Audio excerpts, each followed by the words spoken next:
Alright guys, I'm coming at you today with one you're not expecting. 2022's The Last Voyage of the Demeter. This movie profiles a single chapter from the 1898, I think, novel, Dracula. This is a movie that did surprisingly poorly at the box office.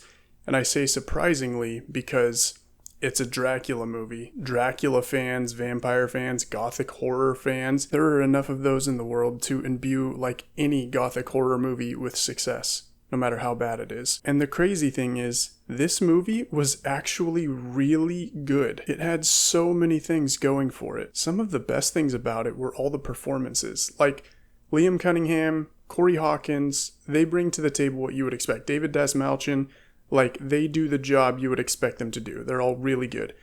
But then so do all of the no-names.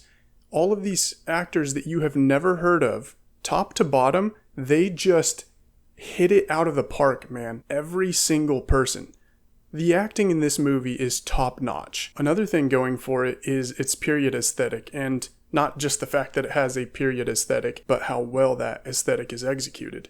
There are very few movies which have succeeded at making me believe that I'm viewing something from another time period as well as this movie did. The way everyone talks, the way they interact with each other, the way they interact with the world they're in, the world that you see that they're actually in, everything about it is just... Now you add into all of this a really thoughtful script and a story that makes sense and whose pacing does everything necessary and everything you want. This movie was a winner, and I have no idea how or why so few people went and saw it.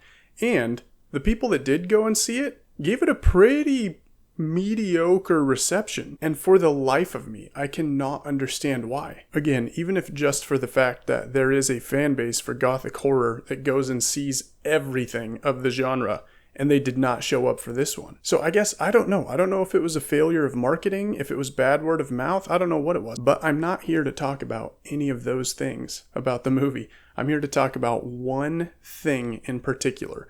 My favorite thing about this movie, and the biggest now lost opportunity that this movie represented. Now, you all know that in 2017, I think, Tom Cruise starred in a reboot of The Mummy. And the purpose of this movie was to launch a new interconnected series of movies centering on Universal Pictures monster characters. Frankenstein, Creature from the Black Lagoon, The Invisible Man, The Mummy, The Wolfman, Dracula. And the problem was that the movie was awful. Just awful. It failed for all the right reasons. Terrible, terrible movie. So the Dark Universe, as it was to be called, got shelved indefinitely. They gave up on this big multi-film project, canceled all plans associated with it, and we didn't hear another lick of news about it. Then The Last Voyage of the Demeter comes out, sort of out of nowhere, and in it, Universal tried something that nobody noticed.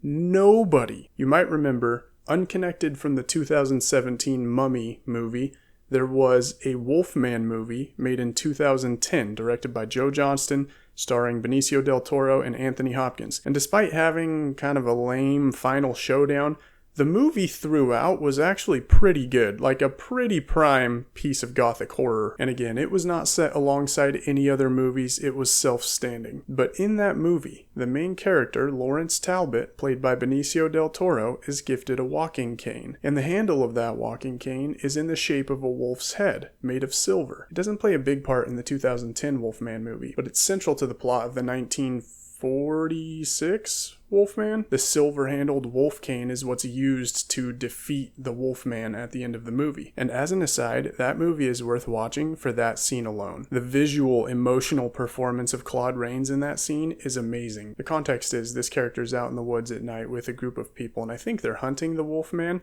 and the Wolfman attacks them. Well, attacks him specifically, and he's kind of on his own, and he has this cane with a silver handle, and he starts fighting back against the Wolfman, and because it's vulnerable to silver, he ends up getting an upper hand on it and just keeps wailing away and beats this thing to death right at his feet. And at the moment of its death, it starts transforming back into a human, and he sees laying in front of him his own son, who he had just bludgeoned to death. And just then the rest of the group catches up with him and they see Lawrence dead on the ground. And it's presumed that the monster attacked him and got away.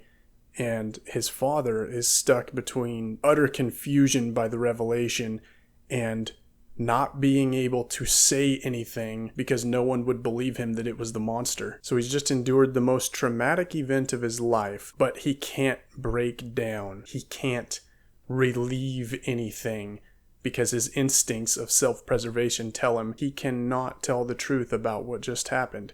And all of that is written on Claude's face, and it's amazing. Okay, got a little distracted there. The point is, the cane is a central feature in the original Wolfman movie. In the 2010 remake, it's nothing more than an homage. However, it has a distinct design in the remake. Back to Demeter. In the events of the 2022 film, the two main characters go searching through the hold of the ship, and they find Dracula's coffin, his resting place. And inside of it, they find a cane with a handle carved into the shape of a wolf's head, made of silver, and it is the exact same design as the one in the 2010 movie. Now, for more context, the 2010 Wolfman movie was also set in the 1890s, which is different from the original that came out in the 1940s and was set in the then present. They wanted to set it further back in the Victorian era and give it that thorough gothic horror feel, which really worked, by the way. The point being that the Wolfman and the Last Voyage of the Demeter are set within a few years of each other, and they feature the exact same cane. Now, at the end of Demeter, Dracula is loose in London, and Dr. Clemens, which is Corey Hawkins' character, begins on a journey to hunt him down, to track him through England, to find him and eventually kill him. They set up a fully viable sequel plot in which Dr. Clemens would be our Dr. Van Helsing character. And they have Dracula walking around London with this wolf-headed cane from the 2010 movie. They secretly soft-launched another Dark Universe attempt, and they played their hand perfectly because this was going to go one of two ways. Either this movie would do really well, and out of the millions and millions of moviegoers, some of them would have noticed this connection and that would have stirred some excitement and speculation, or this movie would do very poorly, in which case not very many people would go see it, and there was a very low likelihood that anyone would make the connection, and they wouldn't get panned for yet another failed launch of this connected universe. That's why they did not connect it to anything overtly the way they did in 2017. Plan B worked.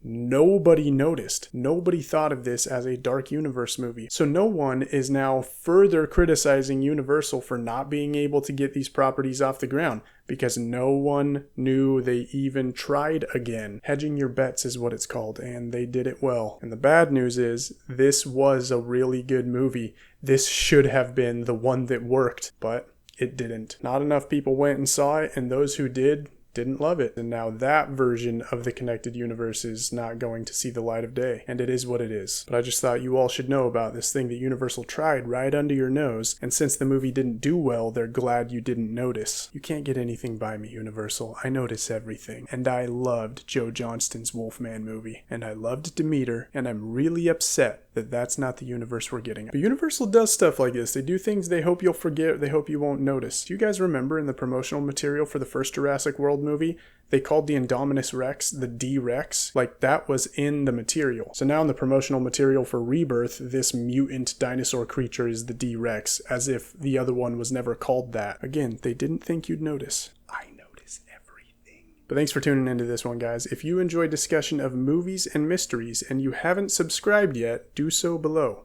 Thanks, and I'll see you on the next one.